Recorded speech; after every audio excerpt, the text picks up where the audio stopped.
لیدونکو څنګه چې د یو انسان په مرګ باندې د هغه کورنۍ غمجنه کیږي، په همدې ډول به موږ نن تاسو ته 5 داسې حیوانات دروښیو کوم چې د خپلو دوستانو په مرګ باندې خفګان څرګندوي چې په لیدو سره به تاسې ډیر زیات حیران شئ. راځئ ویډیو شروع کوو. په 5م نمبر کې دی پانګوان. په انټارکټیکا کې اوسیدونکي پانګوان د سخت موسم سره مخامخ کیږي، چیرته چې د تودوخې درجه -40 سانټیګریډ وي او د هوا تیزوالی د 40 متره پر سکند په اندازه وي. په دومره ساړه موسم کې د پانګوانو بڼه کې د هغوی د ګرمولو لپاره پکاريږي. دغه پانګوان په ګروپي شکل ژوند کوي ترڅو د یو بل د ګرمولو په سبب یې زیات ساړه ونه وهي. لیکن هغه پانګوان چې د ټولي په منځ کې قرار لري ډیر ګرم وي، د هغه پانګوانو په پرتله چې په څنډو کې وي. دغه مسلې د حل کولو او ټولو ته د یو شان تودوخې د رسولو لپاره پانګوان خپل موقعیت بدلوي را بدلوي، یعنی په څنډو کې اوسیدونکو پانګوانو ته هم د منځته راتلو موقع ورکول کیږي. لیکن په دومره غټ ټولي کې د پانګوانو اولادونو ته مرګ پیښیږي، یوازې د سړه له امله نه بلکې د نورو پانګوانو تر پښو لاندې کېدو په سبب. د پانګوان دغه بچی د واورې په یو طوفان کې مړ شوی و. کله چې مور ته معلومه شوه نو لومړی د هغه د اوچتولو هڅه وکړه، خو تر ناکامېدو وروسته یې په ژړا پیل وکړ. په دغه وخت کې یو بله ښځینه پانګوان راغله او د خپلې ملګرې سره یې غم شریکي وکړه. په 4م نمبر کې دی بیزوګان. د بیزوګانو زیاتره نسلونه په هندوستان کې اوسیږي.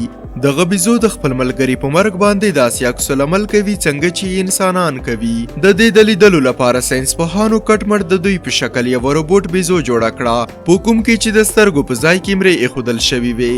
دغه د بیزو نقلي بچی په یوه ونه کې کېنول شو. کله چې یوه بیزو د هغه خواته نږدې شوه او د هغه د پورته کولو هڅه یې وکړه، نو د بیزو له لاسونو نه هغه نقلي بچی ولویدلو.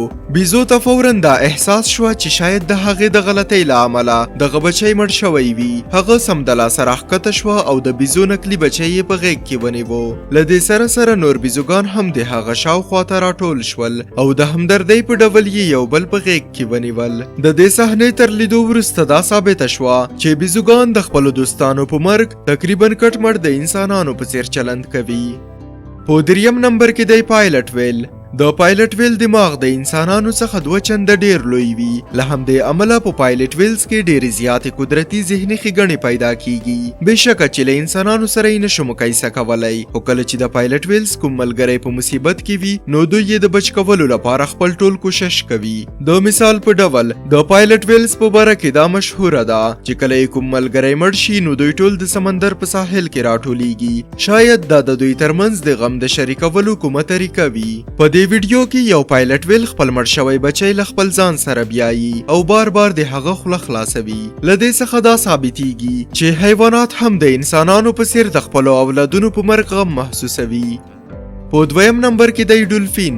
د ډولفین په باره کې داسې ویل کیږي چې په دوی کې هم د انسان د دماغو په څیر کیفیت شتون لري.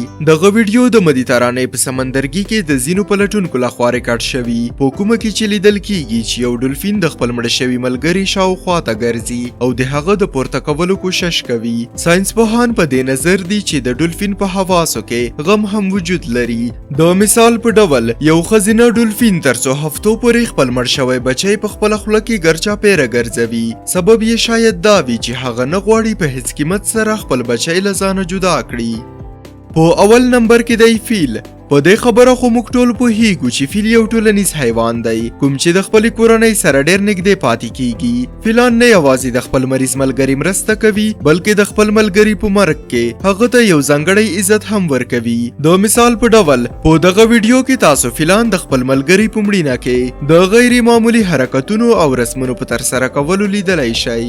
په عام ډول کله چې یو فیل مړ کیږي نو بل فیل هغه په خپل خرطوم باندې خوځوي او یا هم د هغه د پورته کولو هڅه کوي. کله چې فیل نه پورته کیږي نو بل فیل په زوره زوره په یو ځانګړي ډول چیغې وهي او خپل نور ملګري راغواړي. یوازې دومره نه، په کوم ځای کې چې د ملګري جسد پروت وي هلته فیلان هره ورځ راټولیږي او تر ډېر وخته پورې خاموش پاتې کیږي. ساینسپوهان په دې باور دي چې فیلان د خپل ملګري په مړینه او د هغه څخه د جدا کېدو غم محسوسوي.